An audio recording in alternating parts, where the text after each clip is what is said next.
Good morning. Good morning. Good morning. Ha ha ha ha ha ha. What's going on with the shitcoin? Bitcoin. Bitcoin has become a shitcoin. In fact, all coins are shit except one coin. So what's going on here?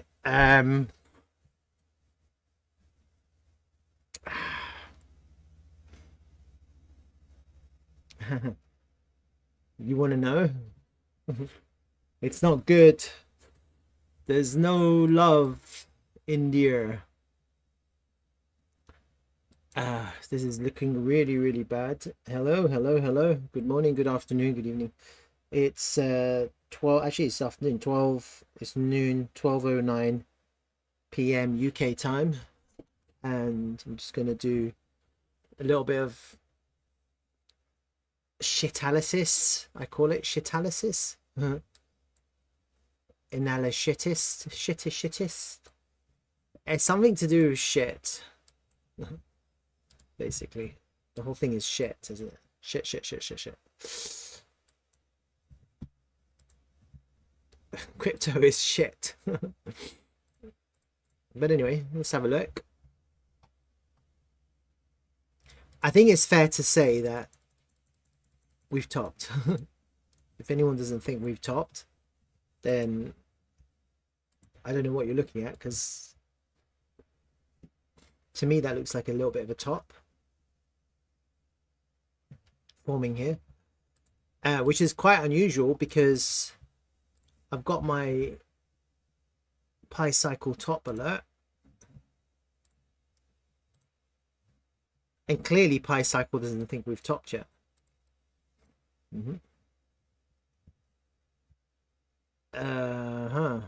So what's happening? Why is pi cycle not working? Let's have a look at pi cycle on the index here and see why is pi cycle not giving us a top. Pi cycle has been good at giving tops, hasn't it? For some reason pi cycle doesn't like to give us a top. So why is pi cycle, oh, this is Binance, why is pi cycle not giving us a top? Let's have a look.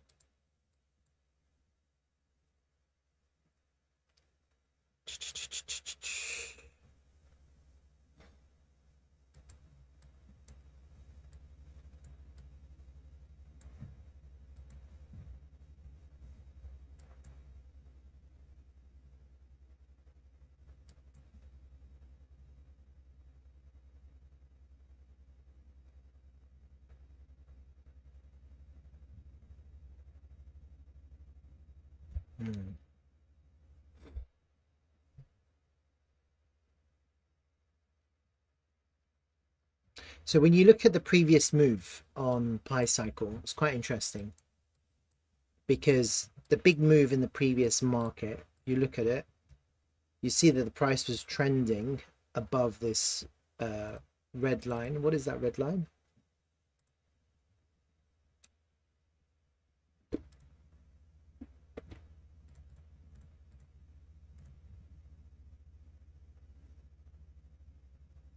$111, 350 moving average. Is it the 350 or the?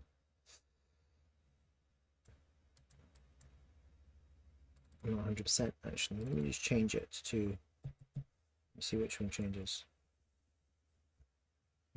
Oh, so it was 111. Yeah. So that's the 111. So in the last markets, when you look at the pi cycle top,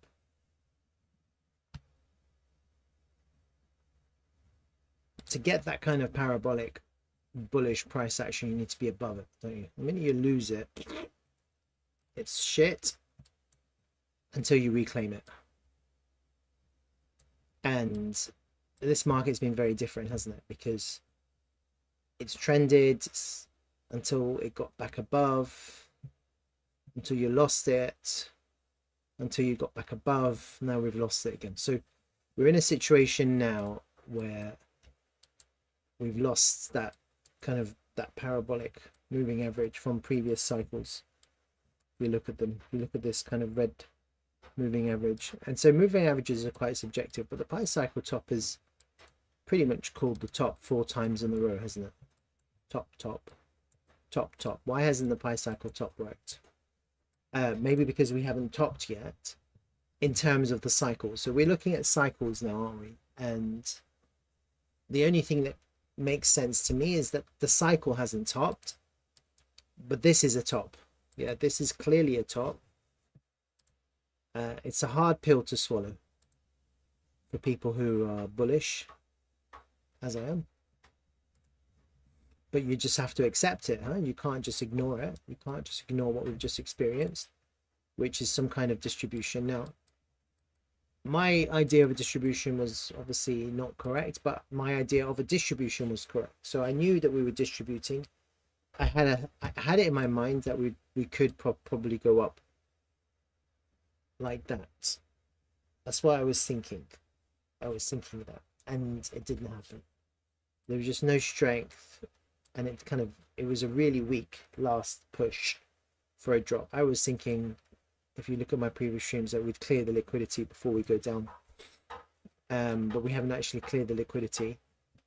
And the most important line when it comes to Bitcoin, I think people need to be aware of this. The most important line, there's one very important line, probably the most important line in crypto, is this outer trend line.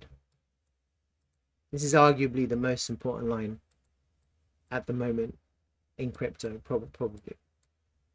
This outer trend line where we've hit this line once, twice, 3 times to the dot, and the last time we hit it, we dropped. Okay, you see that? So this trend line has to break. There's no two ways about this trend line. You can't just look at this price and go, okay, this is going to go up, because it's not. It's being held down by this kind of outer trend line. What has to happen in the future is this trend line has to break. Now, the lower we go, the further, the longer it will take, huh? So if for the sake of argument we were to kind of range here, then there's a chance that we can break it like that. Okay.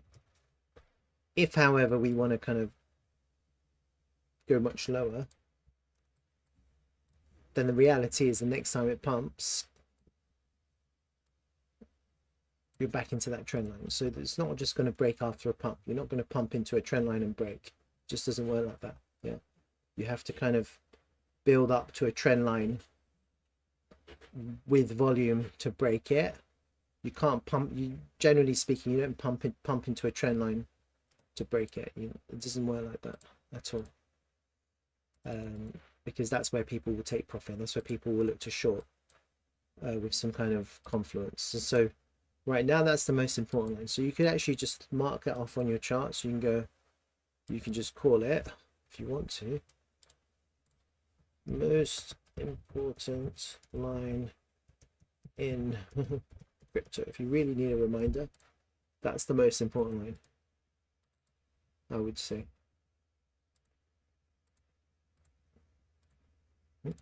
Top, right, left. Anyway, you get the point. Maybe I'll make it white, because usually I have yellow. Maybe I'll change the color to white. Maybe I will make it a little bit thicker, so it's a little bit more distinct. Okay, so that's kind of a really important line. So definitely mark that off on your charts if you're interested.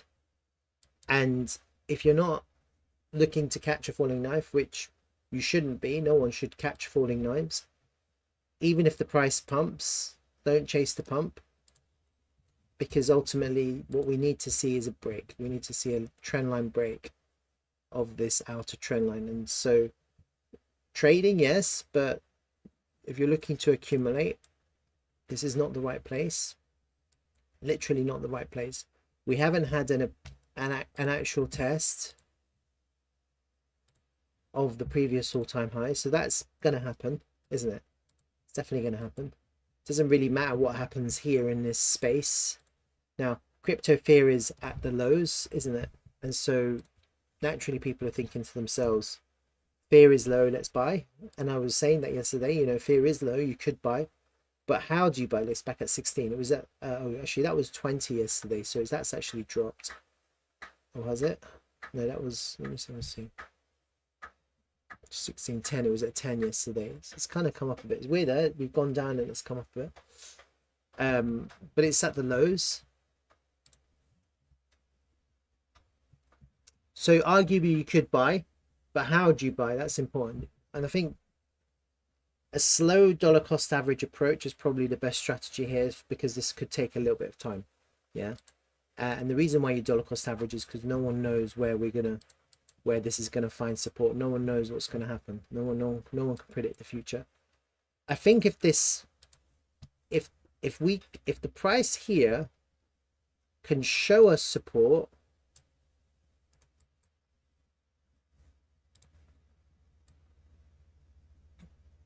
then we have a chance to break, and that would be bullish. Yeah, even though this is looking extremely bearish, it'd be bullish for the price to just hold above the previous all-time high, just hold there. Now I expect probably that there will be an accumulation to pump and then another kind of pullback, and then the question then will be, does the price hold the accumulation range, or does it break through? And whatever happens here, if we do accumulate or not,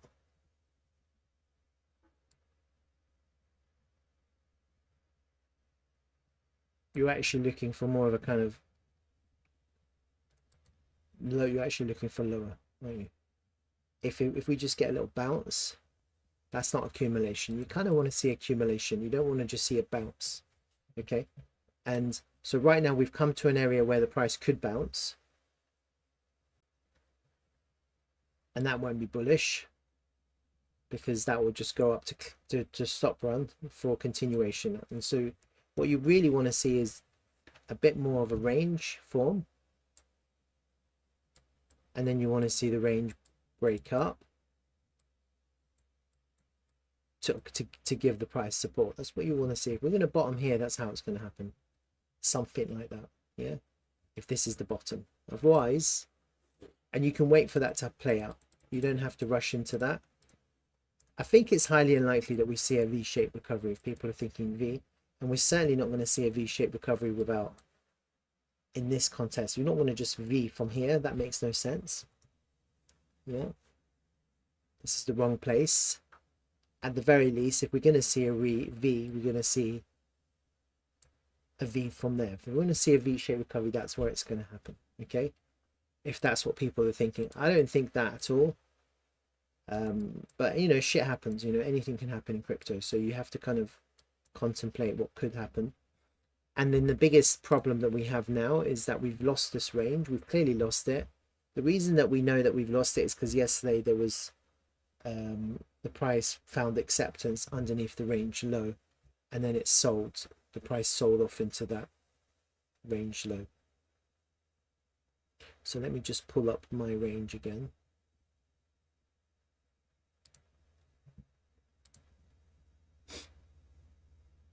I've got it range high, range low there. I might have to update that. Yep, that's better. So you see this, we lost the kind of the outer range low off that little wick, that little daily wick there, and then the price just couldn't close back into the range, and it was clearly sold into. I kind of indicated that in Discord last night. I said the price action's weak. There's weakness. It's not strong, it's weak. And then we had a drop. Just before the drop, I indicated in Discord that this isn't looking good. What did I actually say in Discord? Let me just pull it up.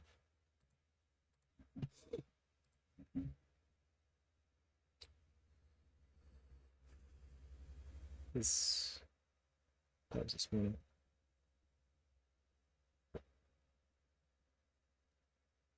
Price action extremely weak, probably dropped to fill the gap, actually went lower.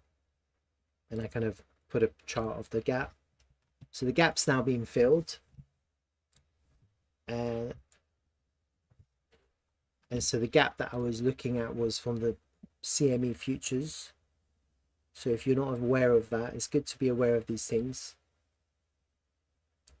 This one, there's a big gap there. So the gap's filled. So this is actually, there is a long opportunity here, to be honest with you. Or the price could just continue. Like, that's the thing. It's an opportunity, but that's all it is. It's nothing more than that. So high risk traders might take that. And you can see on the CME futures, we have actually come into the previous all-time high.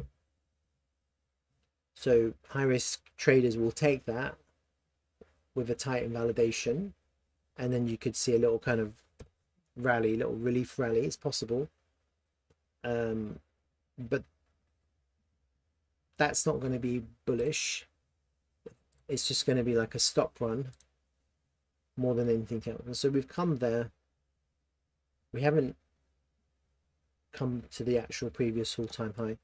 If this remains bullish, we have to come down to test the previous all-time, and then we have to see what happens. Okay.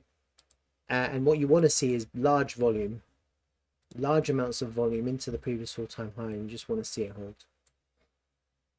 Yeah. If we can get that for a period of a month and stay above the previous all-time high, then we might have ability to get out of here from here, and that will be bullish. I think that would be quite bullish to do that. But I'm not thinking bullish right now because I'm looking at the top. I'm looking at a topping pattern of sorts. And so actually I'm thinking lower at the moment, even though it may not come suddenly, or it may. And the reality is that we're probably, if we lose the previous all-time high, we're back into the previous range. That's the previous range. And this is the previous range, all the way down to range low. That's the previous range. And so I marked that out before in my range channels. Not that one. Maybe it was that one. Horizontal channels. What did I call it?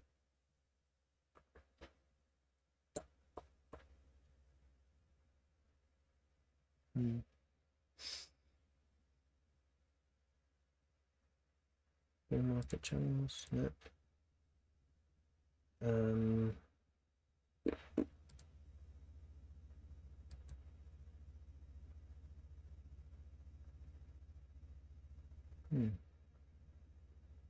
may have lost it. Let's try range.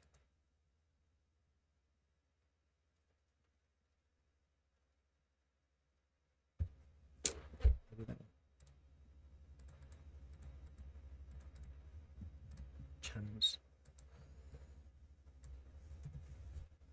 So these kind of, you've got these. So I mean, this is a really important level, huh? This previous all-time high is a really important level. I'd like to see if the price finds support there. That's really the area where the price should, not here. I don't think the price really needs to bounce here. If it bounces, it's just going to be more like that. What really needs to happen is the price needs to kind of find support here. Then the price needs to hold a support here. And we have to see that. We have to see accumulation. We have to see volume. We have to see the price struggling to go further down. If the price can hold here, that's fine. That's okay. It's a back test of the previous all-time high. It's kind of what we expected. The price, it's not going to be one day. It's going to be a few weeks, maybe. Then we can come up, come down. Then we got a chance to break. And then we can get back into the range. And what happens is that if you can get back, if the price can get back into the range, okay. Now in this context, you've got this outer range and this range low. I actually think the price needs to get back into this wick here, which is the range low. Okay, if the price can get back into that range, that's a sign of strength. It would require strong price action, strong bullish price action to get back into there. If you can get back into there, as you're back into the higher range, that's bullish. And if you do get back into that range, you're going up, we're going up, we're going up. Yeah, so for a lot of people, they might be waiting for that to happen. You'll be basically, you're buying back in at about 90k after you see weeks and weeks of shit happen. Like, you're just being patient, waiting for this to happen. Once it gets back up, then you buy. That's also possible. I think a lot of the market will probably start jumping in when that happens to get back into that higher range is bullish. And you buy bullish price strong, you buy strong price action. But first we have to see what happens down here. I think probably we should find some kind of support at 73, 74k for a bounce. The price could always bounce here, you know, like it can always bounce, but it's bearish. These are bearish bounces, these aren't bullish bounces. Yeah, when I talk about a bounce, I'm talking about, you know, like a real nice bounce. Then the price kind of has to find support, and then if we can do that, maybe we can break, and then off we go back into the range, and then off we go type thing. And that would be a really bullish scenario. That's a really bullish scenario, what I just kind of played out there. Okay, that's bull run not over, that's bull run continuation, but we're in a little bit of a reaccumulation type situation here. That's kind of what you want to see, reaccumulation at the previous all-time high. However, if we lose 73 in a bit, previous all-time high, for reasons that I can't explain, capitulation, and the price just can't get back up to it, then basically we're in a bear market, we're fucked. I would say that would be, I think it's possible that we're in a bear market now, but until we see what happens here and here and here, it's hard to know. So if that happens, we go down, we're probably going down, probably to the low of this range, back to the low of this range, wherever that range is.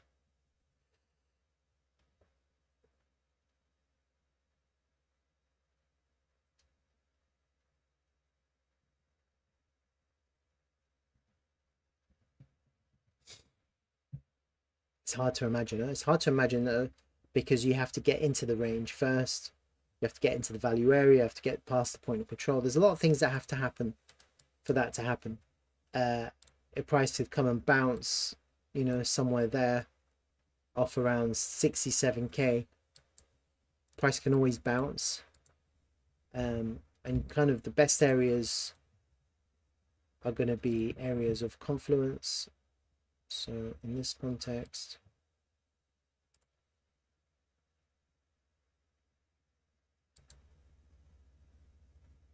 Solana, hi. In this context, that is the area. It's probably the lower side. Kind of traders will want to take the lower end of the golden pocket, which would be about 64k, but that's just underneath the point of control. That's the area. And there is a kind of, I've got this channel as well, this kind of midpoint of this channel. There's a bit of confluence there for April. Okay, to find support there. Okay, that would be a trader's dream, a trader's wet dream, for the price to come in there, because it's the golden pocket and it's the point of control, and the price has sold off so much. Everyone is bearish, people are selling, and then you kind of go right up.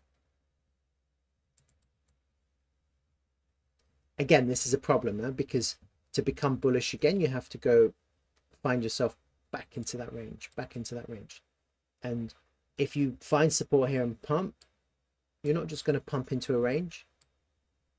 And so what you actually want to see is, you want to see this outer trend line, this really important trend line. It has to flip into support to get back into the range, and then you can shoot off. Yeah, that's how we go. I don't know if this is plausible, to be honest with you, because it's really bearish to fall back into a previous range. Traders will love that because it is possible in the future that you capitulate into there to not actually fall back into the range like that, like a capitulation into that level. That would be nice. That would be much better to capitulate into that level without actually falling into the range, just coming right back up to above the previous high type really quickly. If that happens, then we have a real shot at going up like that. That would be a real, that would be a V-shaped recovery, different type of situation. But it really requires the price to not go up. It really requires the price to just continue going down and down and down and capitulate, and then find support back above the 73.5 or so, break that trend line, and then we can actually V-shape out of here. That would be really bullish. Okay, so these are kind of a couple of bullish scenarios. I think something like this is more likely than the one I previously talked about, but I mean, it's all a balance of probabilities. No one really knows. The one I talked about, which was kind of to just find support here, accumulate here. This crypto is so mental that it doesn't just gently accumulate when the momentum is strong to the downside. So I find it very difficult to imagine that we're just going to gently accumulate here now. I find it very difficult to see that. I think it's more plausible that we capitulate to this area here, but still for the price to kind of come back up to find support. Once people see a capitulation and then the price is still finding support, you know, then actually that's a lot better. You kind of want to see accumulation or reaccumulation after a capitulation into your level entrenches. That's a really good place. This is a really good area to long, really good area to long, somewhere between 64 to 66k. Traders are not going to hold that position without taking profit, and that's what this is, reaccumulation. They'll take profit because you could always fall back into the range, and that could always happen. You know, that's the reason why traders won't just buy and hold hoping for a V-shaped recovery, because no one knows whether you're going to get that or not. And so that's why you get the drop. Then you want to see that we can flip the previous all-time into support, hold it support, because otherwise you fall back in,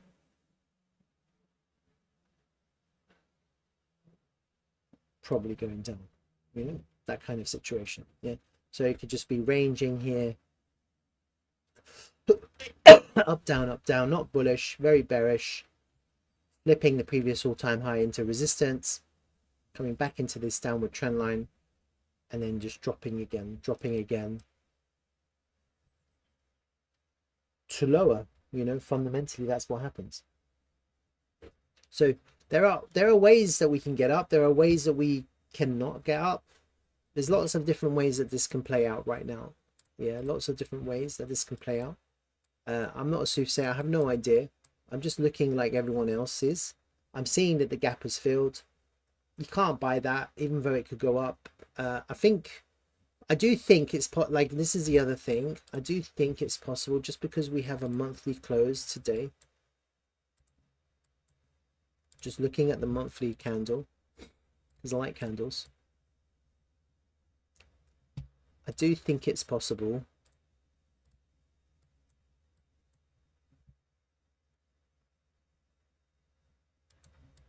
I'm just looking at all these previous. I think it's possible we have a relief rally. I also think it's possible we just dump. Yeah, I'm just looking at these previous candles. You see this one had a really small up and then another down. Yeah.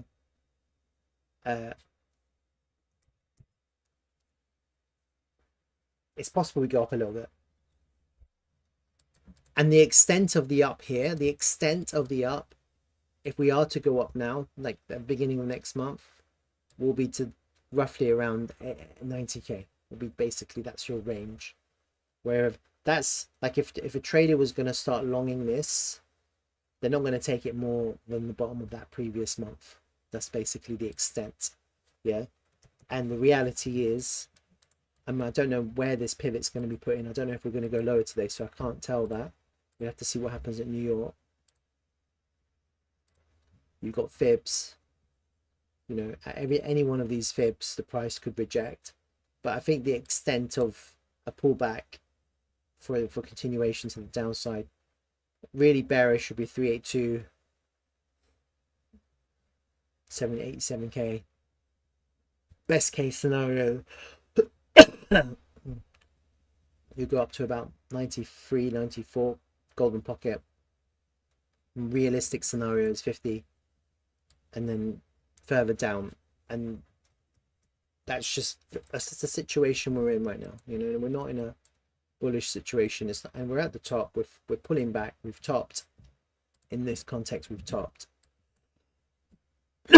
If I'm wrong, for reasons that I can't explain, and the price does find strength and we find ourselves back into the range like that, then as long as the price can hold the range low as support, it's bullish. And I was wrong, and everyone else was wrong, and this was like the buy of the lifetime, and most people will miss it just because it never came down to the area that people wanted. And you still have to look and see, make sure the price can find support. It's unlikely. It's a very unlikely situation. Unlikely. It would be very unlikely for that to happen just because of the way the momentum is moving to the downside on the daily, the 12-hour type, 4-hour time frames. Solana, huh? Solana. Solana. Well, the reality is that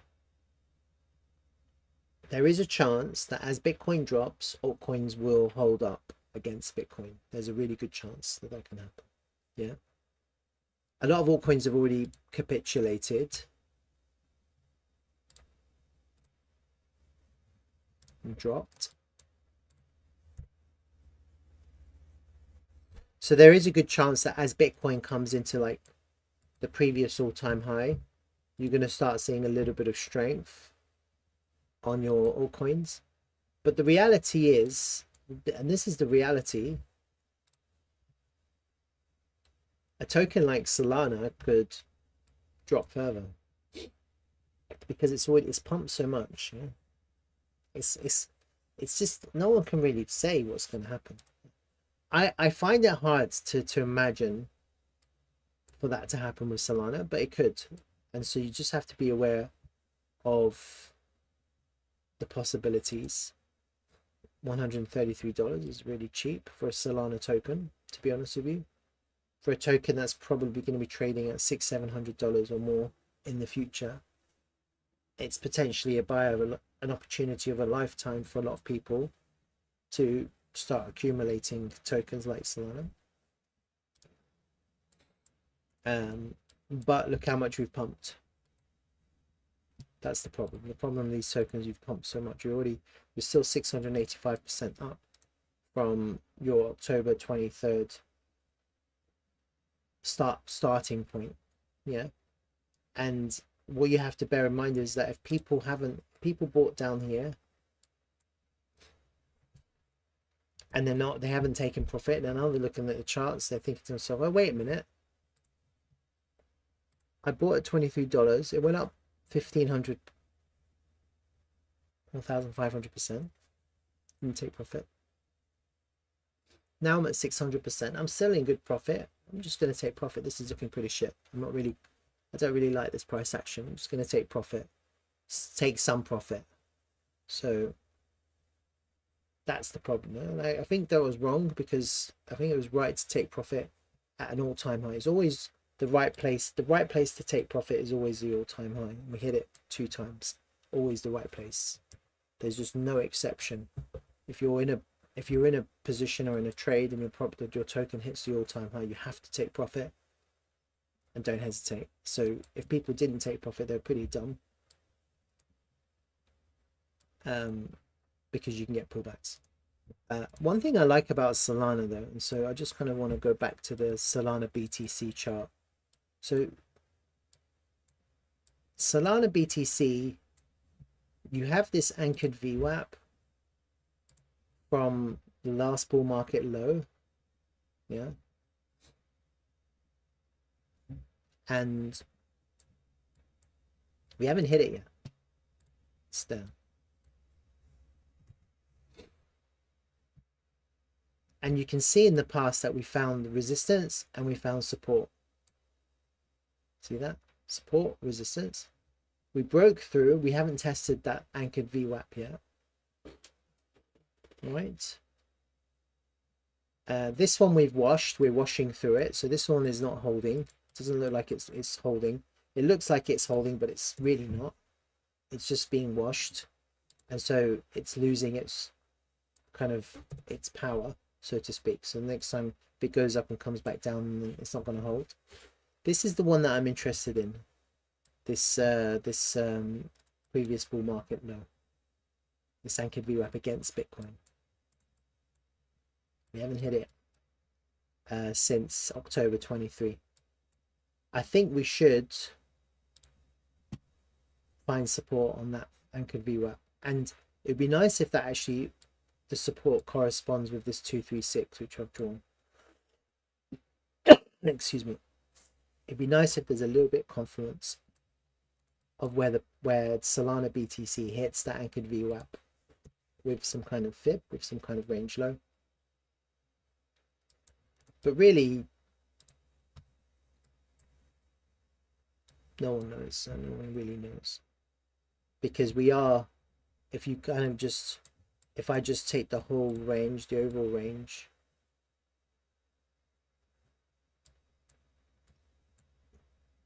the price could easily come back to test the value area high here, come back to these October 23 lows, starting point. Price could easily do that. I'm not saying it's going to do that in a straight line, but you could easily come back for a test there, honestly. Like, no one knows, and this is against Bitcoin. That would really require Bitcoin to start dumping. So as long as Bitcoin is still, people are still alt season bullish, Bitcoin's just coming back to test the previous all-time high, then you could start seeing this find support here. The minute you lose that idea, the minute people start, the market starts saying no, then you're going for lower. And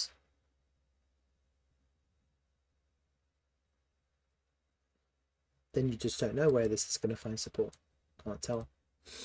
Just don't know where it's going to find support if that happens. So there's so many factors in play. When you're looking at this chart,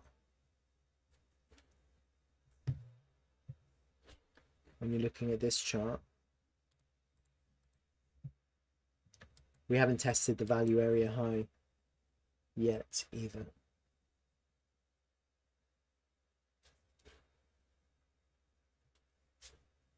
Have we? So that's kind of literally where you'd want Solana to find support.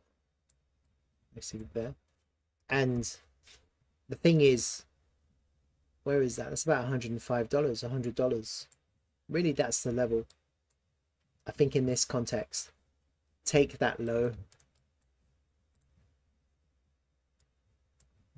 come into the value area high, and then we have to see, because I don't know if there's any kind of, that wouldn't be bearish to come back and just for a back test in the value high. It'd start to get really bearish if you lose the value area, because then you end up going all the way down to there. It's just the way the price can sometimes do it. Or you could get really weak, and then you'd have to reclaim. You couldn't buy, you'd have to reclaim to see something like that. Otherwise, you just have to wait and see what happens. Don't know. I really don't know. I think this is probably the right place. If the price wants to find support, this is probably the right place at around $100 on Solana.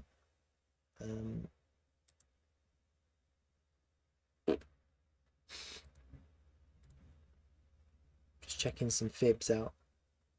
Yeah, we've lost the first 236.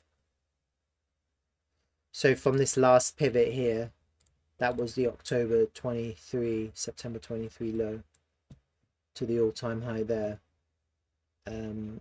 You've got a 382 here, with which corresponds with the value area high. Take those lows. Maybe there's a chance for the price to find support there. Yeah. We need to see volume come into that area for that to happen. It'd be really tricky because you're losing this range value area as well, and we're coming to the value area low now.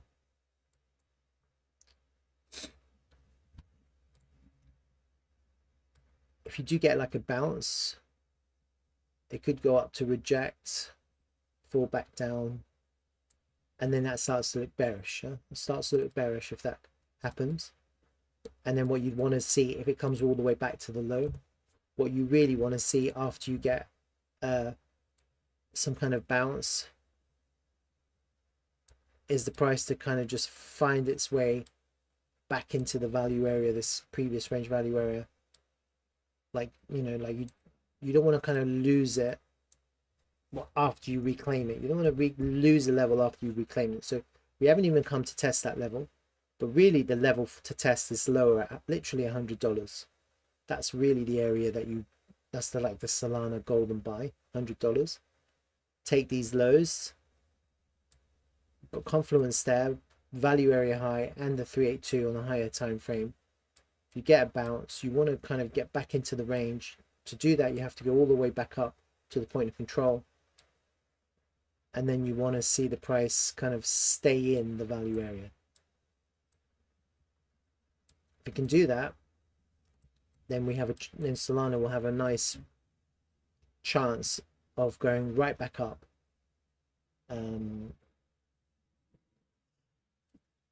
And you're basically just still range bound, and so effectively, while people are getting really bearish at the lows here, you've got this kind of range, something like that. That's your range. Oops. And you're just coming to the range low type thing. It's kind of the range low. It's a little deviation from the range because you've got the value area, but probably that's the $100 would be a good place for the price to find support. If you get that kind of touch there at the same time, and this is really important. So when you're charting like these meme coins, whatever altcoins, as long as they have a Binance pair, so but they don't all have a Binance a BTC pair, sorry, but Solana does. You know, Solana's got a BTC pair, doesn't it? So it's really important that when you're charting these, that you're also looking at the BTC pair. And like I said, all I'm really interested in is that anchored VWAP. This one. Okay. So if we can get, if Solana can come into this area, $100, at the same time as this comes into the anchored VWAP, so there's a little bit of confluence between Solana BTC and Solana USD coming to kind of some support levels. Well, that gives you the confidence to buy, doesn't it? You can find, if you see that the price is finding support, there's a little reaction, that's the place, isn't it? So you get a little bit of confluence between these charts. That's kind of how that's kind of what you want. You want to see confluence. You want to see Solana Bitcoin come to a support at the same time as Solana USD. You get that, that's your place, you know. And it's always the same when it comes to trading. No one knows if this is going to go to the moon or if it's just going to go up to reject. And no one knows what's going to happen with Bitcoin. No one can predict that. I think potentially the bull market is over, or this part of the bull market is over, potentially. And it kind of goes to what I was saying in my previous streams, if you've been following, about the 5 waves being over too, the 5th wave. So if you followed me in the past and you've seen my Elliott wave analysis, I did say I've actually I've charted this. I haven't really kind of messed about. I said it's over, right? I've said it's over, and we're seeing a Wyckoff distribution. It's always easier to look back in hindsight and say, oh, I was right. I didn't know how this Wyckoff distribution was going to play out. Honestly, I didn't know. I thought maybe we'd go up again, but it looks like we did. It was just a week up. That was it. Fuck a duck, you know. Now what I'm thinking is this is in play. Okay, this is in play because I don't think the cycle's over. I don't think we've reached cycle top yet. All right, I don't think that. I think Bitcoin has finished this first wave, which is 1, 2, 3, 4, 5, which is the wave 3, this green 3. Okay, so I think we have actually finished this 3rd wave. Now this is the caveat, real important. If this green 4 has to find support at the top of the 1, I'm not talking about wicks now, I'm talking about Elliott wave theory. That's the top of the 1, the green 1.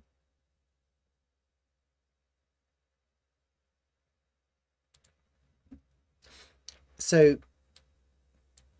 as far as Elliott wave theory is concerned, and it's always an if, yeah, let me zoom out a little bit. So I've just kind of mapped this out based on the beginning of the move from when Bitcoin started. 1, 2, 3, 4, 5, that's your wave 1, right? Then you have a very small 2 here, and then you have another 1, 2, 3. Where's the 4? This has to be the 4, right? To complete this 3. So arguably we're still in the 3, but the caveat is this, it's a caveat. The price has to find support on the top of the previous bull market all-time high. Really important that. So not even this market previous all-time. So I was like saying to you a bit earlier, the price has to find support here. That would be bullish. But the reality is no. The reality is this is where the price has to find support. It would feel really bearish if you lose the current previous all-time high. But the reality is we have to find support on, this is the index.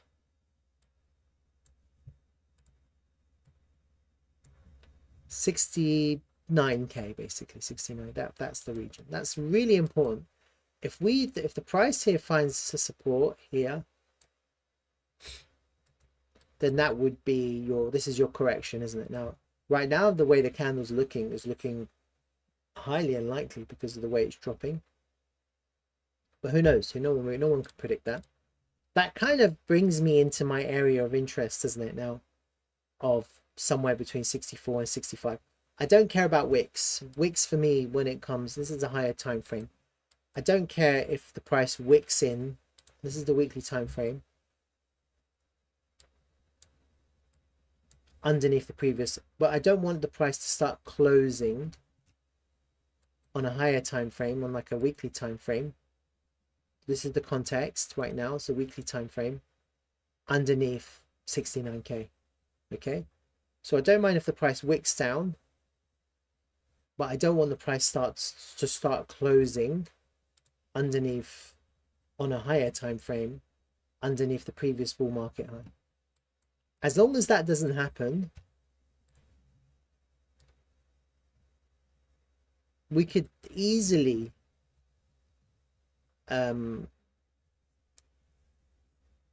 easily find support here for a wave 4, another small wave 4 here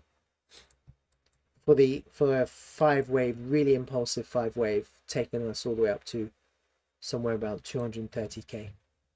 Okay, that's what is possible. It's very possible just based on Elliott wave theory.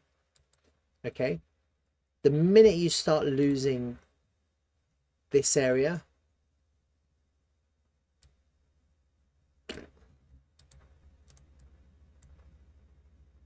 then what does that mean?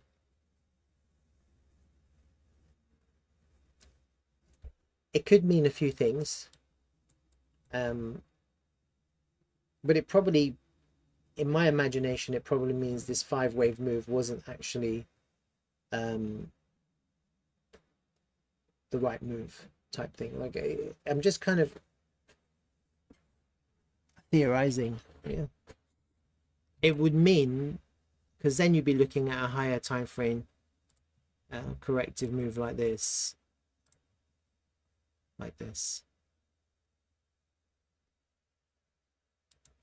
That was actually your correction, and we haven't actually started the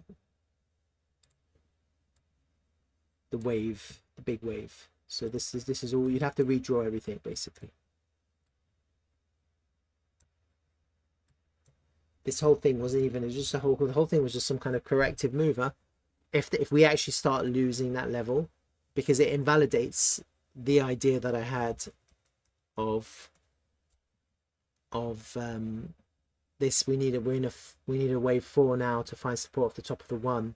That's a rule that can't be broken. If you suddenly break that rule and you start going down, then what it means is that all of this is just one big giant motherfuck you corrective move. Yeah, we haven't even begun the next big move type thing. You'd have to redraw everything. Okay, we don't know, no one knows what's going to happen. And I think what happens next is really important, is whether we can just find support now. I don't want to see a weekly close underneath 69k. It's really important. 69k. I don't mind if it wicks down, and that actually doesn't, kind of adds to my original analysis, which I just did earlier, slightly earlier.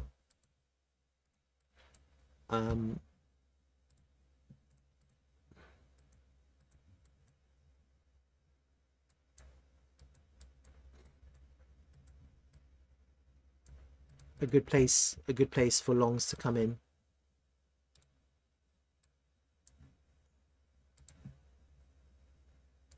There, yeah. So just a golden pocket.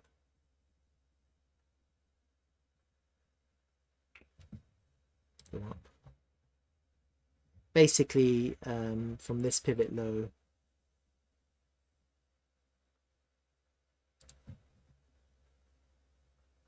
yeah, 64 to 66. I don't mind if we go into that area. I just don't want us to close underneath this previous line. I just want to see a weekly close. I'm gonna mark that out. Weekly closes.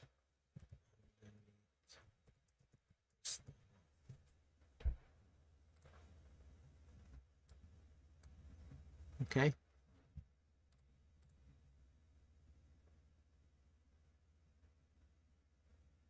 I don't know what's going to happen next week. I kind of was thinking maybe we get a little weekend pump. I don't know. Little weekend pump for another week dump next week. Capitulation. Comes back up. Can't get into that area. Then we have to see. Then we have to see. Like, I don't know. But if we can just kind of not find any weekly closes underneath the previous bull market all-time high, and we just kind of find support here, it'll feel really bearish because people will be like, oh no, bear market, we're back into the range, that kind of stuff.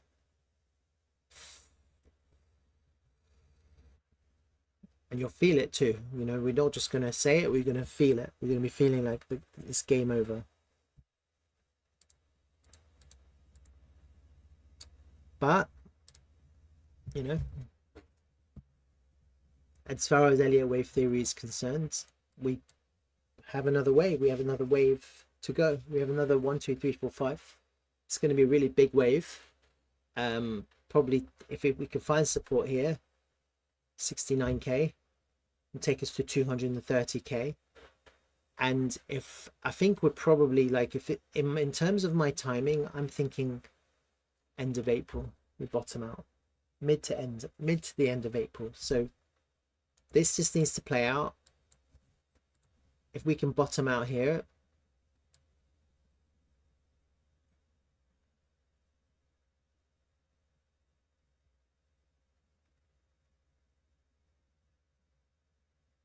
and get back up,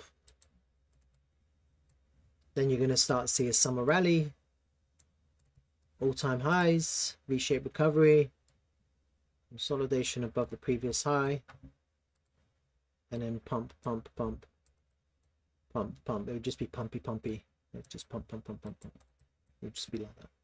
And when you're looking at like structure, that would make sense. Like that could, if this wants to go up, this is kind of how it has to happen. That's really important. And so that's kind of where I'm at with the charts right now. I'm not looking at lower time frame. I'm looking at higher time frame. I think lower time frame is always possible to scalp. You know, look, we just come underneath the gap. The price is kind of going up a little bit. New York is taking the price up. They've seen the sell off. They're trying to push the price up a little bit.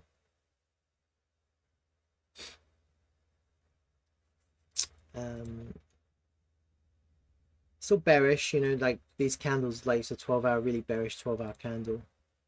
This daily, it's hard for this daily candle to become a buy candle unless it can close higher than the previous day low.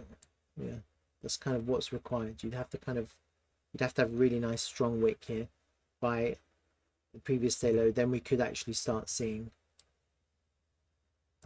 over the next 2 days a little bit of a relief rally.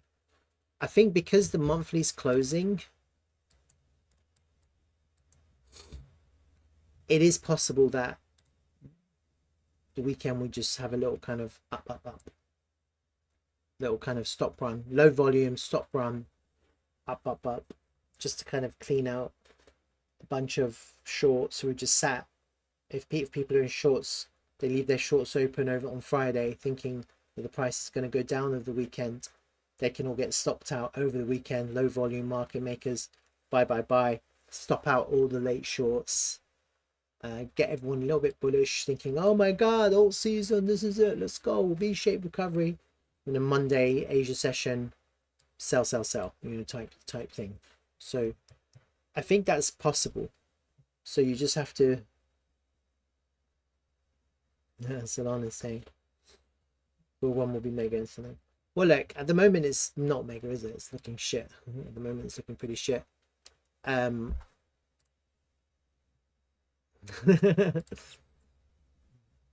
Why is Bitcoin going up? Because ETH BTC is going down. So ETH BTC going down is not bullish. It's not bullish. The markets are not bullish. If ETH BTC is pushing BTC up, that means ETH will go up, but it's not really going up much. This is not bullish at all. No, Solana's pumping a little bit. That's nice. Slurf will probably follow. Look at that Slurf.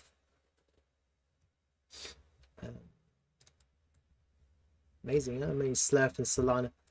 The reason why is because Solana is so low. So every time Bitcoin kind of goes up, the Solana degens are pumping this. But you know, you've got the same situation. You're coming into the golden pocket now.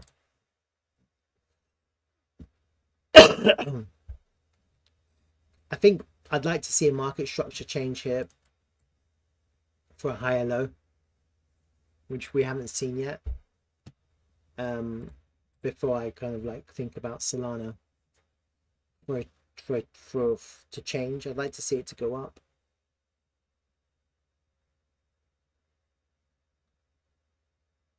That's kind of your buy entry after it puts in a higher high. Golden pocket, That's kind of where you would buy. You want to see at first the price to take out these highs. If it does that, higher high, then wait for the pullback, golden pocket, then you're buying there. And then you're buying there in validation of the lows. You're not expecting it to go down. And then, or a local low, you could just wait for it to find support there, local low.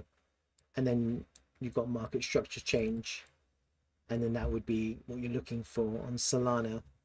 If we're about to see a weekend pump, I'd like to see a little bit of a market structure change first. Otherwise, it's just kind of scalping up and down, scalping up and down. I think Slurp is a good indication of where, of Solana coming to some kind of bottom or local bottom here. On the higher time frame, I've got this kind of, this channel which I've drawn. See that? From these two lows there and there. Look, we've come all the way down to there. Haven't touched it yet, so I think probably we will go down sometime in the future to actually hit that level. It looks really bullish now. Would you buy? No, I probably wouldn't.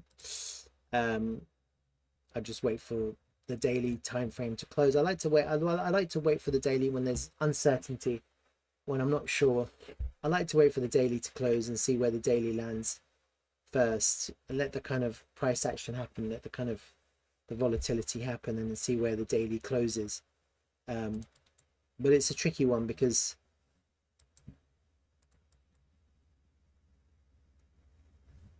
let's have a look at Solana. Now you're looking at that and you're thinking, oh my god, this is really bullish. Look at this, bullish, bullish, bullish. But look, the daily hasn't closed yet, so who knows? Look, people are looking at that candle and go, oh my god, look how bullish that is. It's so bullish. Buy, buy, buy, buy, buy. I have to see where this closes today, to be honest with you. Can't tell. Can't tell how this is going to look like by the end of the day. Arguably, you could say yesterday was a quite a nice bullish candle because it was an inverse hammer. But look, we've just taken out the lows. This is the first kind of pump. So the liquidity's gone from the lows. So if it does decide to come back down, there's no more liquidity. So that's kind of what you're looking for. You're looking to see how the daily closes. Sure, if it closes like this the next day, it'd be hard to put in a lower low here, and then you could totally buy that. But we just have to see how this plays out. So it's hard to tell. Looking at ETH BTC, like, this is the other thing. Like, I keep on talking about ETH BTC. ETH BTC is looking extremely weak, unfortunately. We need this to bottom out for alt season or any kind of meaningful alt rally. However, there is some hope. There's a golden pocket. We haven't hit the golden pocket yet. So arguably, I personally arguably would say also you could use that as confluence if and when this ETH BTC comes into the local golden pocket from this pivot capitulation low to the high of that local range there. Yeah, it's always, the price can always nicely find support at the golden pocket. It's like the right place.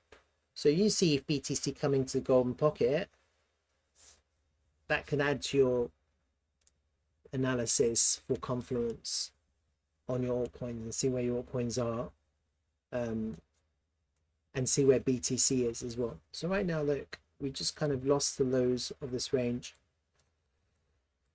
It's looking pretty miserable here, pretty weak. We took the low, we sold off immediately, we closed lower. It's like you can't buy that. This is not, you can't just buy this. It's hard to buy. Yeah, it doesn't matter if it comes into a 50 fib or whatever. It's just hard to buy. At the very least, you want to see it take that low. Even then, why not all the way to the golden pocket? Even then, why not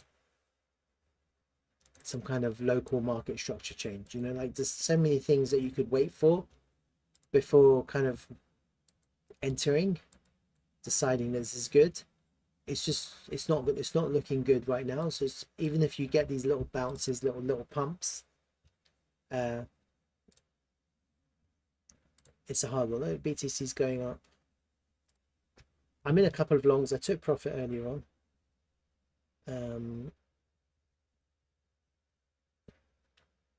I'm in a Solana long. I'm in a Slurf long. I'm in a Sui long. I took profit, and I just put my stop loss to break even, and I'm gonna kind of move my stop loss up now.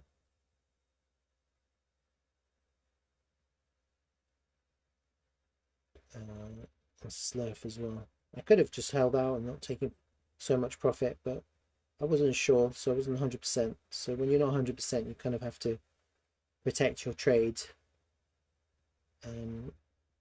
I was in an ETH and BTC long, but I got stopped out of those. So they were much weaker. ETH was much weaker, and the ETH is looking weak. Let me have a look at BTC on my phone. Yeah, it's not looking that strong, to be honest with you. So Solana, I mean, you got traders trading Solana, you know, just trying to make money. It's a good one if you're like buying the pumps and selling the dips. But anyway, I mean, it's just kind of like all food for thought. I'm glad that I actually did this, because I kind of have an idea on Elliott waves now of what I want to see next. I'm not kind of messing around with the price action right now. It's just, it's good for scalping. Like I said, I did take a long, so I'm in some trades now, but they're kind of scalps, and I've already taken profit, and they're set at break even, and I've already been stopped out of 2. I took 5 longs. I've already been stopped out of ETH and BTC. I'm still running Slurf, Solana, and Sui. Yeah, just because it came to the right place, and I had a really tight, easy invalidation this morning. You see BTC came and stopped me out. Fucking BTC. But even still, it's not crazy strong price action. I'm not looking at this and going, oh my god, this is really strong. This is like, oh my god, I have to buy this. I'm missing out. I'm not looking at this and going, I'm missing out at the moment. And even if you were feeling like that, you wouldn't buy the pump. You'd wait for it to find support. You'd look for the pullback.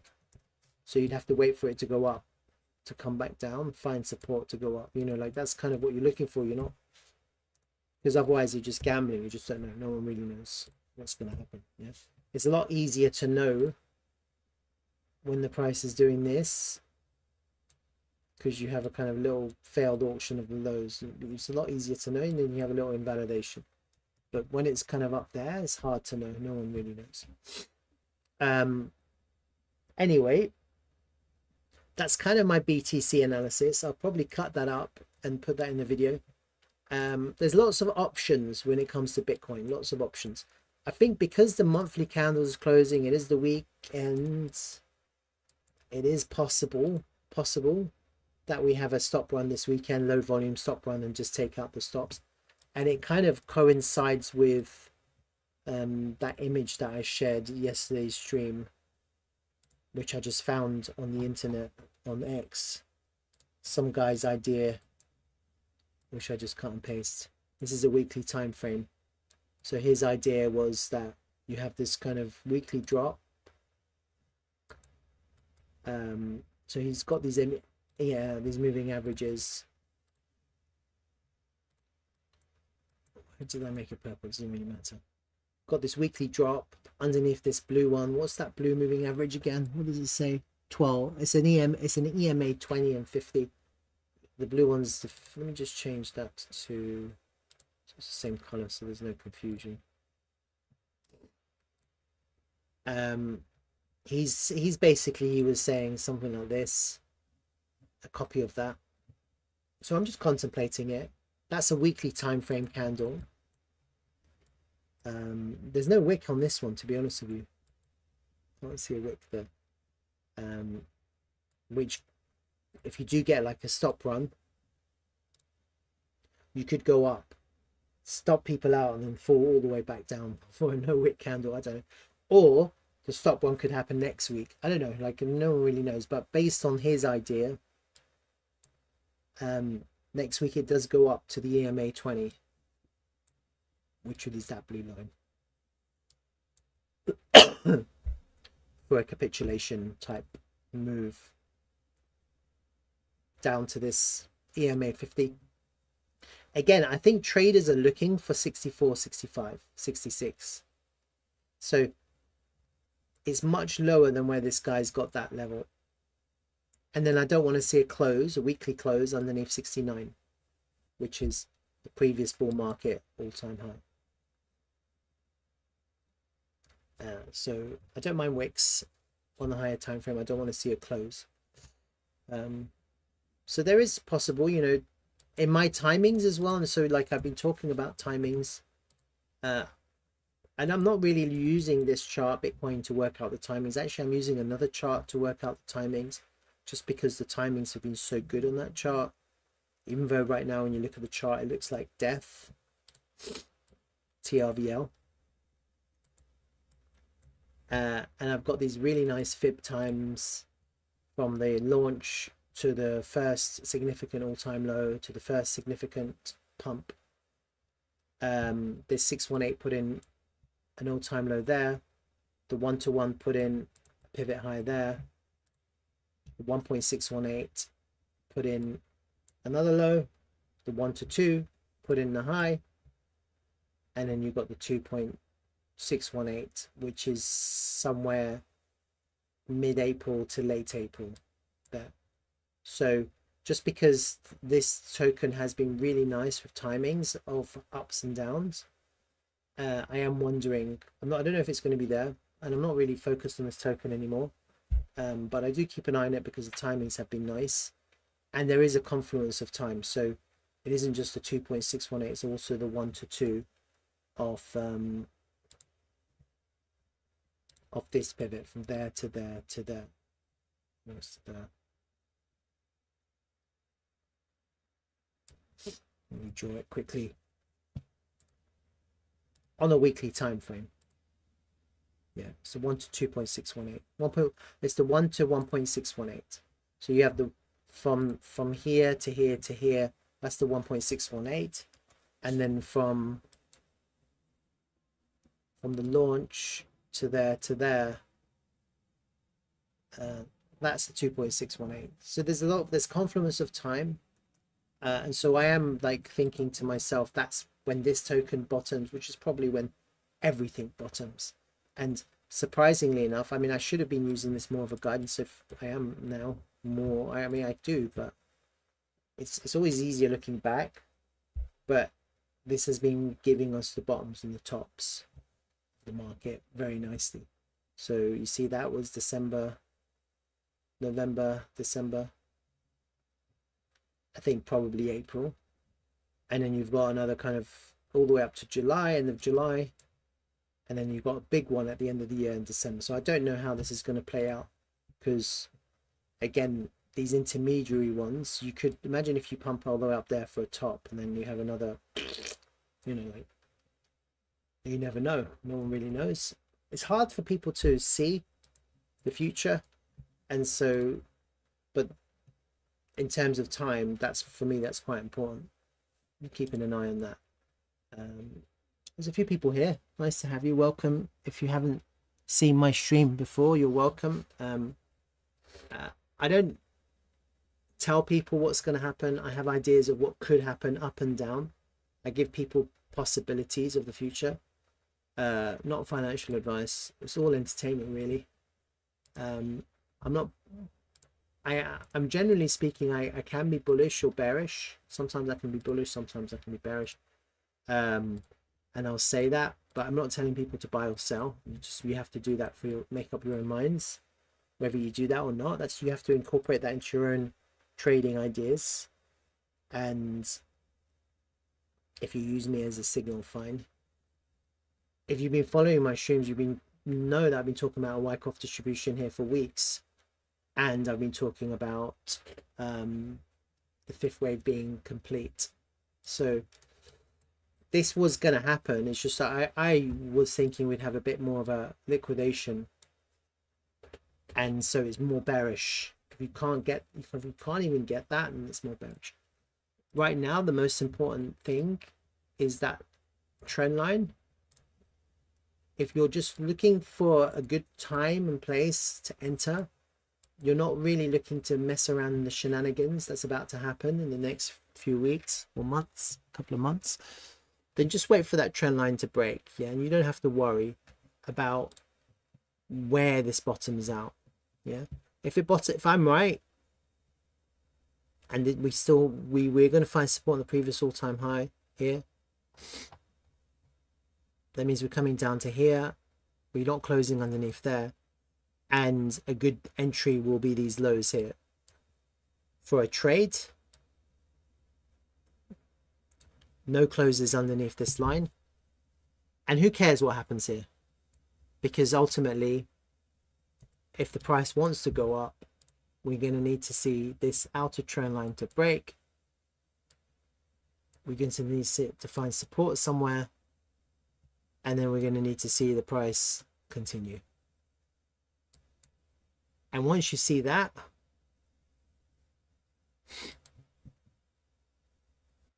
as long as we can get back into this range, so ideally if that happens, you kind of want it to happen like that. As long as you can get back into that range, then that's a sign of strength. So the sign of strength here is getting back into that range. That's a sign of strength. You can buy signs of strength. That's a massive sign of strength.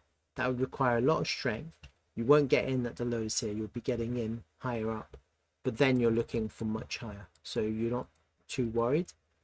This breaking this trend line would be very important first step, and also that's after we find support down here. Not being able to close underneath the previous bull market all-time high on a higher time frame would be the first clue. Yeah, if you start seeing that, that'll be the first clue, especially after you take the liquidity from somewhere around 64k. Yeah, so that's a really good trade, 64k. It's a really good trade. But when it comes to accumulating, maybe most people, what they're waiting for is just for this outer trend line to break. And the reason why you're waiting for the outer trend line here to break is because it doesn't have to break. Because if we are in some kind of mad bear market now, and this whole thing was some kind of higher time frame WXY correction, no one can predict that. If that's some kind of crazy WXY correction like that, mental, but it's possible, then you're not going to break that trend line. Next time you go up to test it, bam, test, bam, it'll be like a constant reminder of the brutality of crypto, and Bitcoin will teach us a lesson. if that's what's going to happen, and it's going to hurt, and we're going to know about it, we're going to hear about it and know about it. It's going to happen. We don't know. No one can predict that. Okay, I think take it step by step. I am wondering if there's going to be a little bit of a weekend relief rally, little bit of a weekend stop loss, or maybe not. Who knows? It's low volume. Maybe the market is just going to continue selling over the weekend. Let's have a look at these moving averages. I kind of look at the Bollinger Band because it's just the easiest one to see if it's trending or not.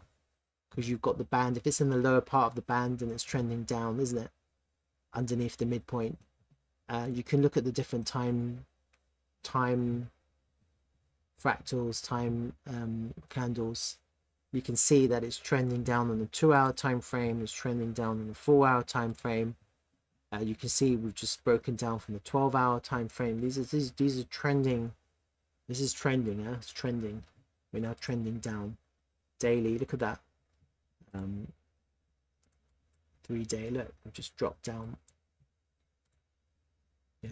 The only one that's kind of in my mind, I'm thinking to myself, well, what's going on here? The weekly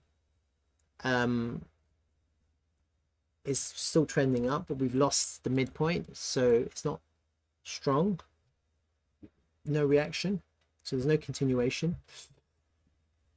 I think one of the reasons why I'm really bullish around this area also is because if we do drop again into this lower part of the Bollinger Band on this kind of upward trending Bollinger move, it's extremely unlikely that this is going to continue going down. It doesn't work like that. It's not the way the markets work. Be a really amazing buy, to be honest with you. This area is a really amazing 64, 65, 66k. It's a really amazing buy into this weekly, the bottom of this weekly Bollinger Band, which is trending up. Really, a really good place to buy. That's really the place. Yeah, this might not be the place here or here. I know fear is low, so people are thinking about dollar cost. I think dollar costing average just eliminates the uncertainty if you have a higher time frame technique or strategy. Yeah, you're just buying every day or every week. Who cares about the price?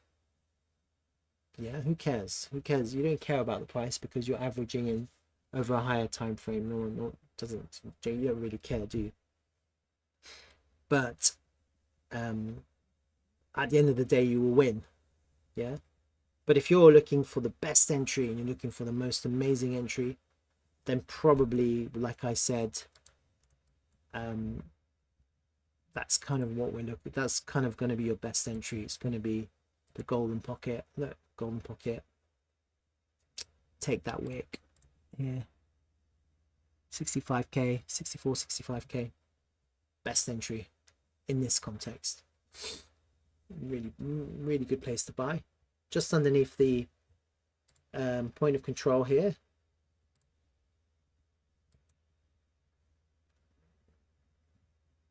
Looking for a really strong reaction.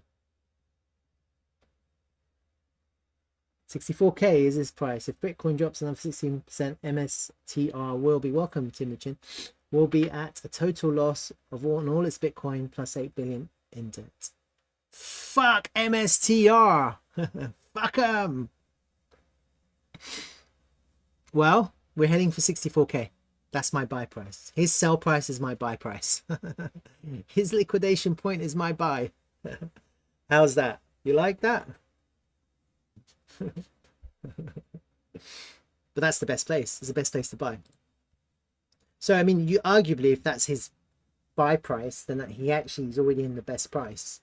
It's just that he has to now deal with the uncertainty of what happens next. And what a nutter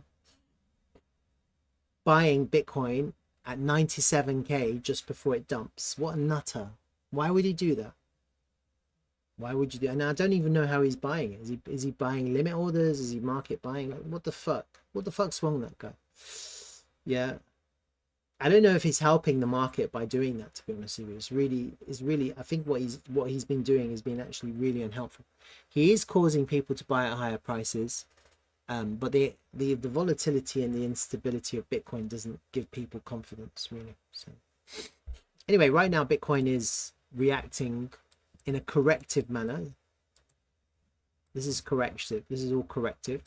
Naturally, tokens like Solana will pump. Solana likes to do that, you know, when Bitcoin dumps, then Solana pumps. So Solana is good for that, more so than most tokens. So if you're looking at a token, you just want to wait for Bitcoin to crash, wait, and then buy a token just to catch a small pump, a little pump. Solana is really the best token, and if you want to leverage that, then Slurf is even better. They're the really two good coins. If you're waiting for Bitcoin to just crash and capitulate, and then you just want to buy a pump token, these Solana and Slurf are really good ones for that. You see that they're pumping, whereas look at ETH. ETH is like bleh, bleh. It's like bleh. I wanted to have a look at QANX, and I'm going to finish for the day because I wouldn't mind cutting a video. Actually, I'm trying to build my my YouTube. It's hard when it's bearish. It's a lot easier when it's bullish. So QANX is my token, my token of choice for the next however many years. Yeah, QANX is a long hold, and it's my token of choice because of what seems to be happening fundamentally in the world when it comes to quantum computing. Yeah, so is quantum computing happening? Is it real? people are questioning it. They're not sure. Is it a deal? Is it a thing? I think yes. I would argue yes.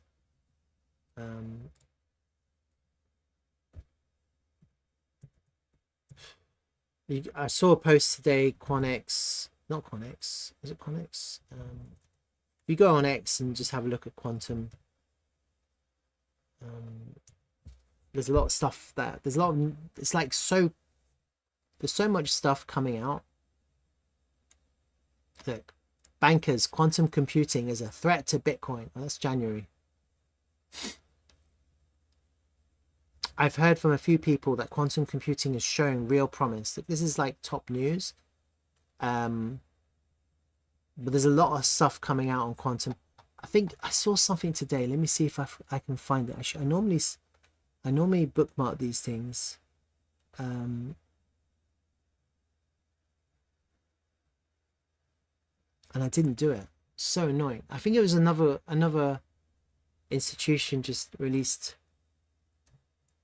some news about quantum. Let me just, maybe I'll go into Google. Maybe Google is better. News. Let's see what's still.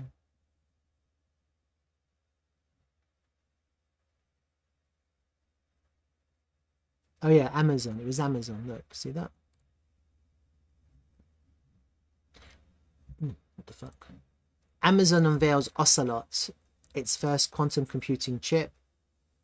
The emerging race enters emerging race against tech giants days after Microsoft reveals its quantum chip. So this is a deal, huh? This is no joke. Yeah, quantum computing is now the arms race of our modern age between these multi-trillion-dollar tech companies. Yeah, it's like the space race. It's like the space race, but it's in terms of tech and chips. This is not a small thing. Now they're dealing with all kinds of challenges, whatever. I don't really know. I don't really care. But it's obvious that they're pouring a shit ton of money into this stuff. Yeah. And as you saw in a post that I just kind of peeked on, just on X. Look, bankers, quantum computing is a threat to Bitcoin. It's actually a threat to all blockchains which aren't quantum resistant. That's a fact. Yeah. Because effectively in one of those kind of Majorana whatever chips, if they can do 1 million qubits, that's more computing power than every single computer that is in the world today, all at once in one chip. And they'll be able to crack the brute force or whatever, hack people's keys. And so it's a massive threat, and basically it basically defunks pretty much every blockchain, pretty much. And so what then has to happen is that businesses or companies or projects which are building on Ethereum or Solana or whatever, Bitcoin, they have to actually either wait for those chains to adapt their tech to become quantum resistant, which is a very timely and impractical process, or they'll have to just transition their projects to quantum resistant blockchains. Yeah, so there's a future that could happen as and when this develops, and this is happening really fast. Yeah, so that's kind of why this is my top pick. Yeah, and also when you look at Quant Platform, they've the partnerships with not Microsoft, with the Linux Foundation, the partnership with IBM. They've probably got more partnerships coming, partnerships with the EU. So they're full steam ahead, and they haven't actually launched their mainnet. So there are some other kind of quantum resistant chains. This one hasn't released its mainnet yet. So once it does and the liquidity starts coming in, there's lots of other kind of benefits as well. You'd have to go and do your own research and have a look at their website. So I'm quite interested in this. This is my top pick for the future, just simply not just because of the community, because they're mentally passionate about this project, but also because I've just in the whole of kind of when you look at the price action of crypto, everything's dumping, everything is crashing, and this isn't flinching really, is it? It's just you've got a higher time frame accumulation range. The volume is low, but that's what accumulations are. They're low, relatively low volume. It's just people buying over a long period of time. And as interest starts to increase, and as people start to get interested in the future and what could happen, then you're going to have more people buy, and more liquidity come into this. So that's why I'm interested in this. You've seen a lot of your people got a lot of tokens and they've dumped, they've dropped, and they're like panicking, whereas this one is just extremely resilient. So I had an idea about, I was looking at the fib time. I've looked at this in the past, and so I just wanted to kind of have a look at it again, just to kind of, I'll redo it because I drew it out and I was just thinking to myself, can we time it? Can we time at the bottom? Sometimes it's possible. Usually when it comes to fib time, I'll do it different ways. Maybe from the launch to the pivot that was put in here. I'm not sure which one. Actually, I'll use the weekly time frame.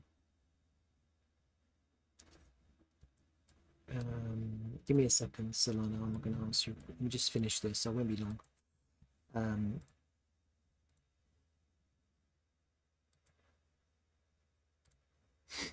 And interestingly enough, we had the 618 that gave us the high there, and the 1-to-1 that gave us a low here. Even though that low was taken here, it was still a significant low.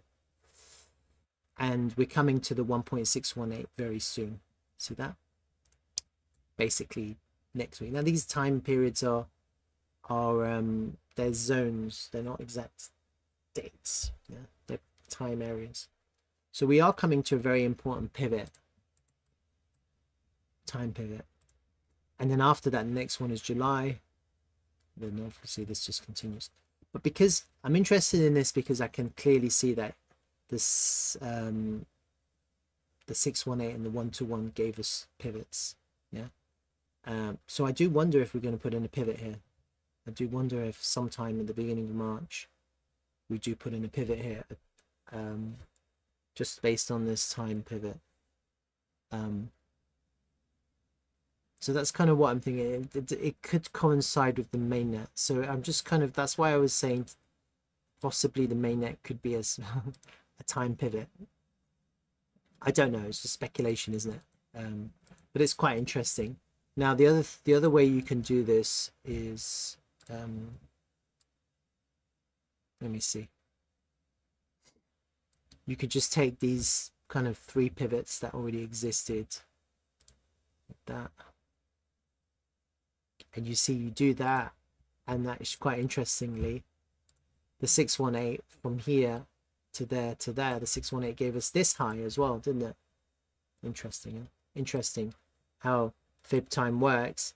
And interestingly enough, the 1-to-1 is lined up perfectly with the 1.618. See that? Which is basically next week, March time. So you have a little bit of confluence of time. And then you also have a bit of confluence of time here in July. Here, see that? July. So there's some interesting things going on with the charts when it comes to time. I'm just making people aware of it. You know, I'm not telling people buy or sell. I think you should buy, but only because of the fundamentals of the project and of what's happening in the world. You have to make your own financial decisions, obviously.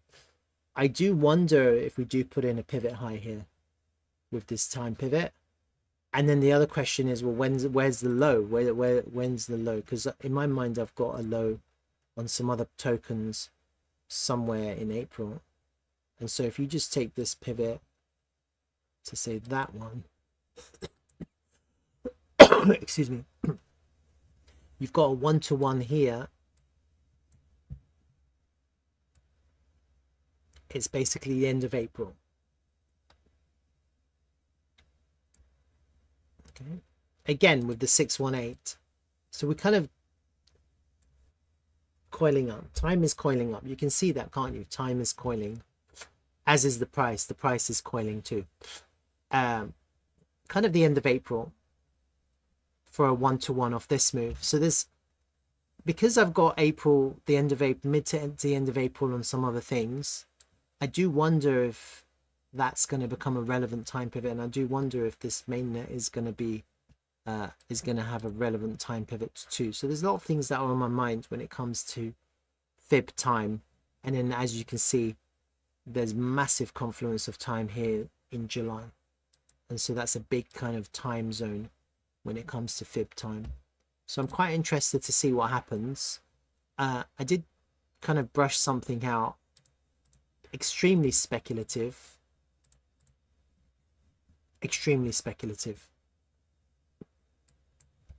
yeah.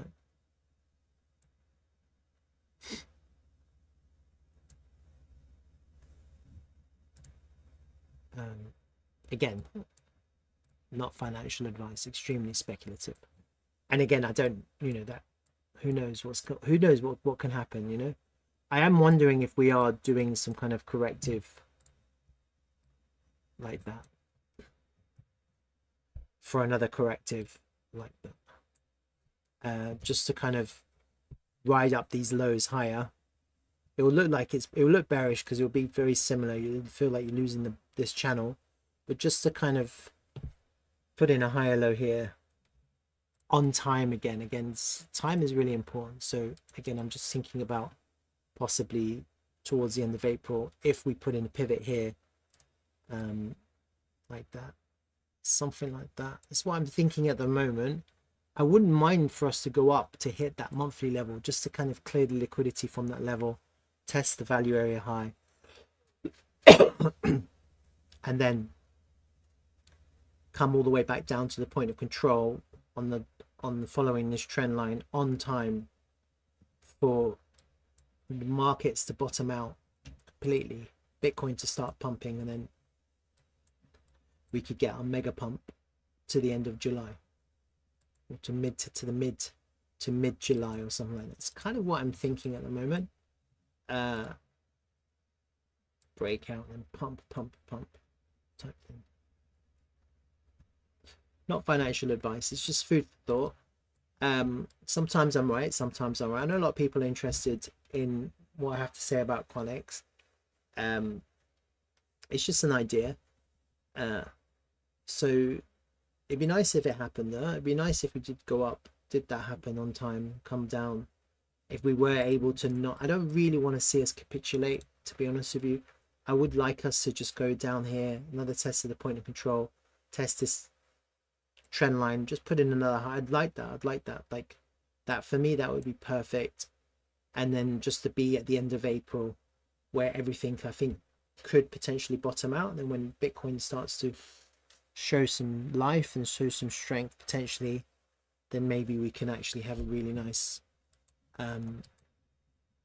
breakout to the upside.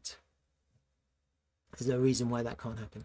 Again, as I said before, there's also no reason why we can't break down. And if we were to break down, then just based on this structure, you kind of really want to come in at the value area low here. I don't like that idea so much unless it's a kind of a V shape, you'd have to see volume, and I haven't seen that yet. I haven't seen that kind of price action or behavior on or maybe we have, not really actually. I can't, there's a V here but it doesn't hold.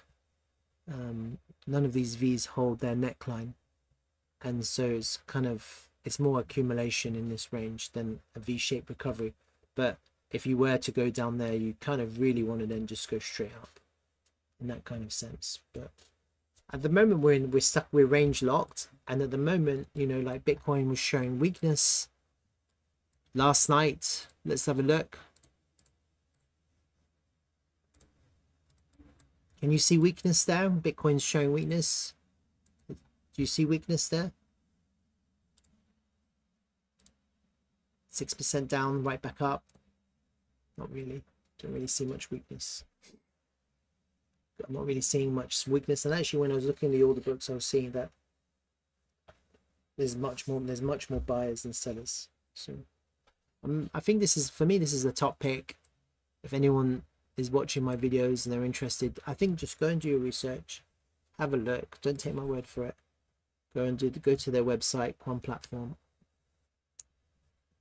And what's interesting is that the mainnet hasn't been launched. It's scheduled to launch in March.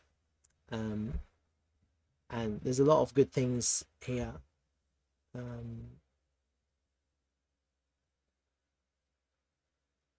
I don't think the crypto landscape is final, just because of the tech is changing, the real world tech is changing, and a lot of these blockchains weren't designed for the emerging changes in real world tech. So what takes over, what becomes dominant in the future is not necessarily going to be what's dominant right now. People are looking at like Solana and all these kind of these chains, and they're thinking to themselves, oh my god, this is it, Solana will be there forever, or whatever, Ethereum or whatever. But I don't think that's true, because if the tech changes and then a lot of these chains become compromised, then guess what happens? The capital moves to new tech. So it always happens like that. Like, you're not using landlines anymore, using mobile phones. You're not using old set mobile phones anymore, you're using smartphones connected to the internet. You're not using 2G anymore, using 5G or 4G, whatever. So no one sticks around with old tech because they've got some kind of emotional attachment. If the tech changes and the needs change, then the capital will move. It will just transfer to new tech. And so if you've got investment projects going into quantum computing, and you've got a chain that's being developed to resist quantum attacks, then that's clearly it's an easy win, isn't it? It's an easy play for the future. And it seems to be that the future is coming much quicker than people think. Yeah, see, I've heard from a few people now that quantum computing is showing real promise. See that? And I think the biggest problem that they have with quantum computing is because is the error correction, because the conditions of the chips have to be in a state where the interference can change or can mess up the data. And so I think a lot of the investment is in how to correct that, I don't know, and then also how to get as many qubits as possible in a small chip as possible. But anyway, I don't really know much of the tech behind what they're trying to do, but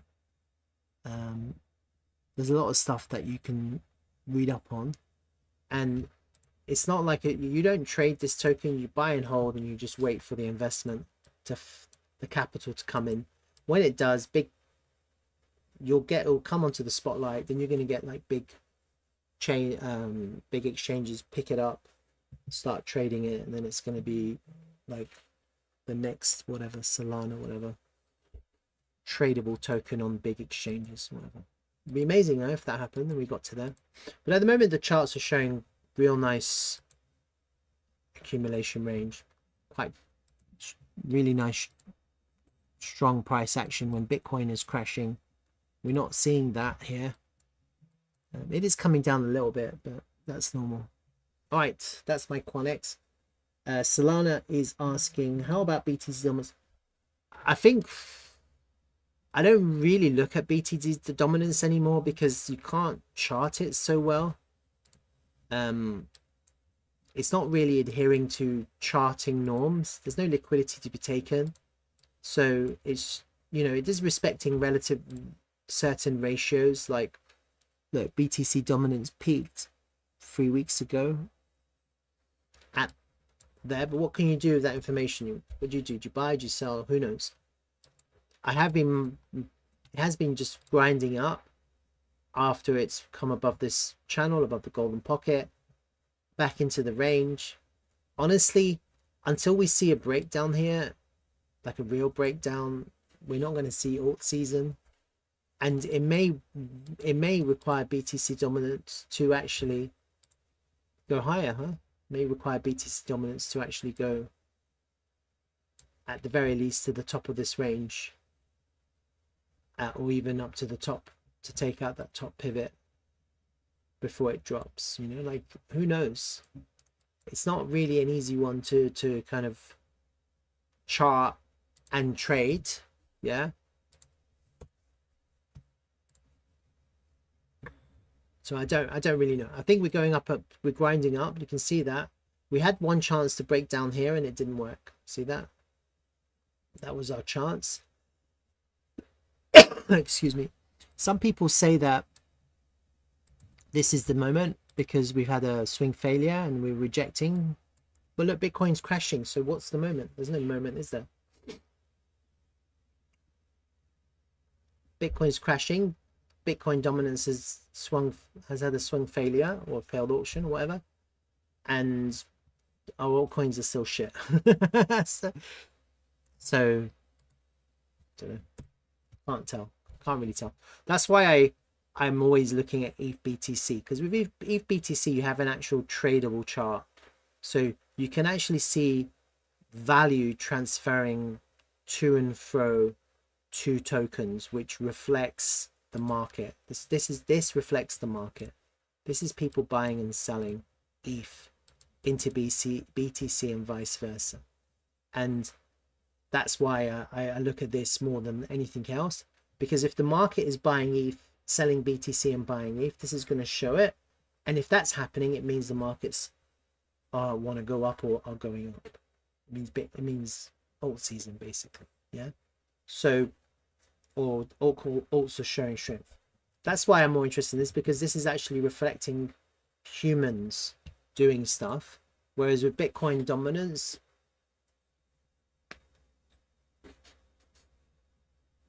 I don't know what it reflects, to be honest with you. It's hard. It's a hard one. It's a tricky one. Let's have a look at this one. This is an interesting one. Total market cap. There is a midpoint of this channel that we've come into in the highs here. So we are coming into an area of interest, an area of potential support. Here, you can see that, can't you? There's a midpoint here, there's an area of interest, but this is a higher time frame play. So we have to wait for this to play out. You see, it's a big drop. It's like catching a falling knife here, isn't it? So we have to see what happens next. But I mean, it's coming. Like I said, fear is low. It's always good to buy fear if you've got a dollar cost average type of strategy or approach. Yeah, total free looks a bit like shit. See, whereas the total looks better. This total free, you had your first bounce off that midpoint. Was that midpoint? Yeah, of that lower channel there that I've got. And now you've come right back down, so it's not looking great. You're coming back, but you're still coming back into this highs. So we need to see how this plays out. Just the way it's looking, I can easily see this go down now.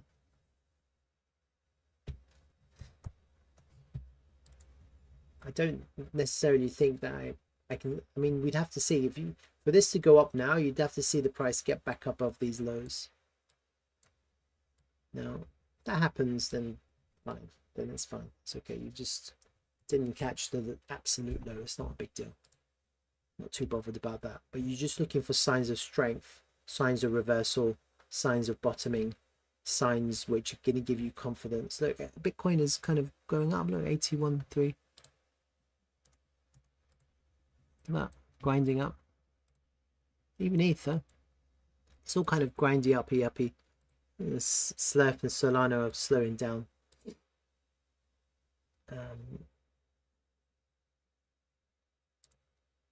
What did you buy?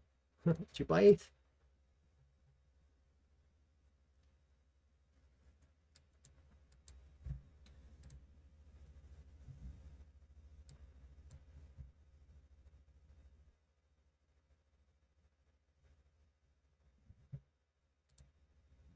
Let me have a look at the order flow while I'm here. I haven't actually have a look at it.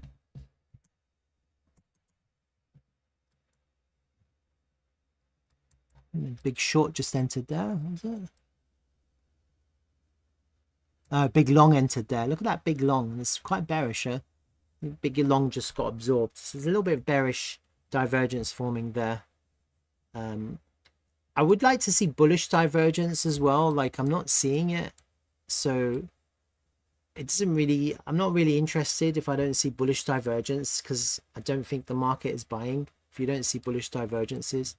You want to see selling get absorbed, and right now you kind of like, even this last look,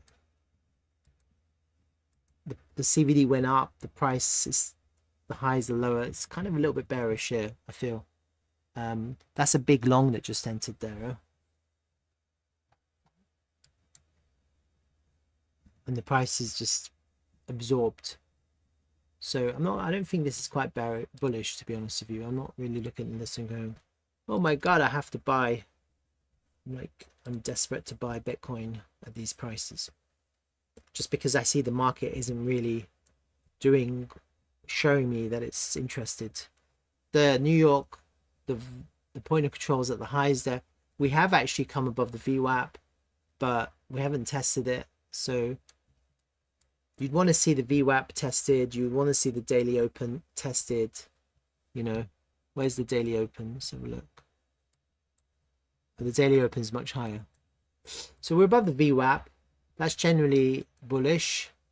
So I think if New York comes down and kind of back tests the VWAP and finds support, and you start seeing a little bit of bullish divergence, some longs enter, then you could, if you want to, you could speculatively take a long with a kind of relatively tight validation. Because if the price wants to go up and you're coming back to the VWAP, then you're not expecting to lose the VWAP, because the idea is that the VWAP is your invalidation type thing. If the price is now trending up for the rest of the day, you're not going to lose the VWAP. The VWAP is actually going to be your point of support for the day. So we have to see what happens. I'm not like looking at this and going, oh, I need to buy, even though it's kind of grinding up. Yeah, so you've got a little bit of FOMO here. Look, a little bit of FOMO. The price is above his position, so he's feeling content. Yeah, but it's going to require market buying to push the price up now. And if you start seeing absorption, then we're into this big selling tail here. Look at that. So I'm not really too interested, to be honest with you. I'm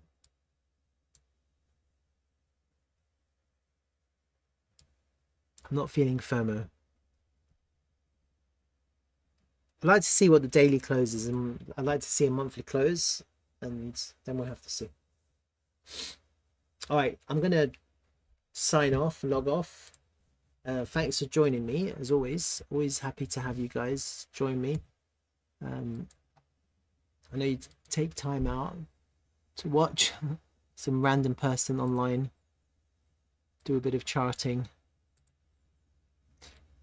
I'd like to see ETH BTC show strength. If I don't see ETH BTC show strength, I really lose interest in buying, because the BTC going up is coming from ETH now, isn't it? Because it's not showing strength. So ideally, I'd like to see ETH BTC here come into this golden pocket at the very least. Like, I wouldn't mind if that happened today, so that we can have a nice find support here and have a nice weekend pump to take us right back up to somewhere. All right, have a good day, guys. I'm gonna be streaming tomorrow. No late night chills, because I want to go to bed. I don't want to stay up. I look at Slurf. Oh, look at Solana. Wow, Solana, amazing, back up to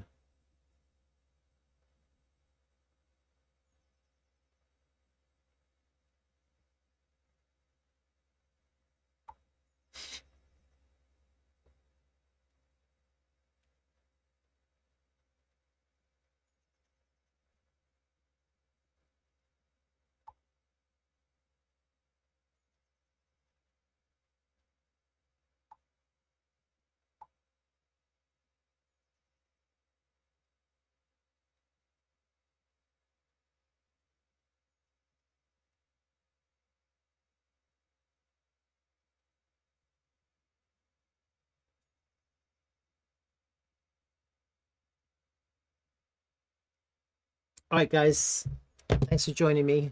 I hope that was helpful.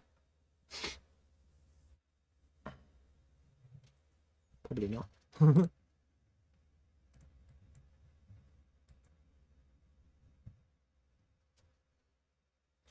Mhm.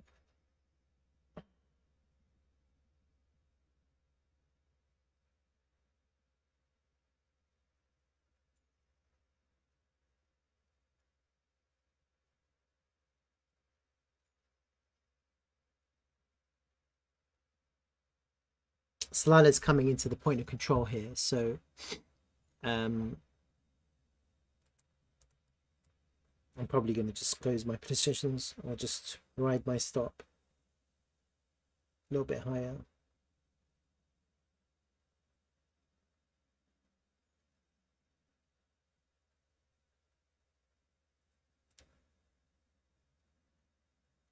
All right. Have a good day, guys. Take care.